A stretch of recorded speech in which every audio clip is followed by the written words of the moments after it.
हीरा मानी को Valentine day पर मुलाजिमा के साथ तस्वीर शेयर करना महंगा पड़ गया।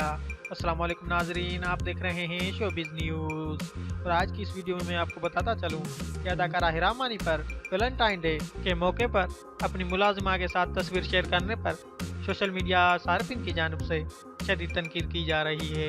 14 फरवरी का दिन दुनिया भर में मोहब्बत का आलमी दिन मनाया जाता है। इस दिन लोग अपने प्यारों के साथ मुख्तलिफ तरीकों से मोहब्बत का इजहार करते हैं। कोई अपने प्यारों को फूल देकर मोहब्बत का इजहार करता है तो कोई तोहफे देकर अपनी मोहब्बत का इजहार करता है। अदाकारा हीरा मानी ने ये दिन थोड़े मुख्तलिफ अंदाज में मनाना चाहा। अपनी मुलाजिमा के साथ तस्वीर सोशल मीडिया पर शेयर की और लोगों को वैलेंटाइन डे की मुबारकबाद देते हुए कहा कि मोहब्बत सबके लिए है, मोहब्बत फैलाएं मेरी नज़ीरा बाजी।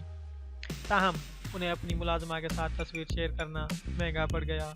लोगों ने उनकी तारीफ करने के बजाय उनकी तनकीद करना शुरू कर दी और उनकी मुलाजिमा के पुराने कपड़ों की तरफ तवज्जो दिलाते हुए कहा कि पहले अपनी मुलाजिमान को पहनने के लिए कुछ अच्छे कपड़े देकर मोहब्बत फैलाएं। अरीबा नामी सार्फिन ने तबसरा करते हुए कहा कि आपका शीशा कितना साफ है।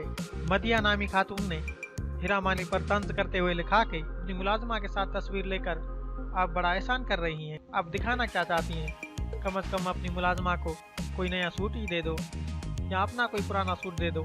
एक और सार्फ ने वैलेंटाइन डे को मनाने पर एतराज़ करते हुए कहा कि इस्लाम में ये दिन मुसलमानों के लिए मनाना जायज़ नहीं। तो उम्मीद है दोस्तों कि आज का ये वीडियो आप लोगों को अच्छा लगा होगा। अगर आज का ये वीडियो आप लोगों को अच्छा लगा है तो हमारे वीडियो को लाइक करें, हमारे चैनल को सब्सक्राइब करें और दूसरे वीडियो तक दें हमें इजाज़त। अल्लाह निगहबान।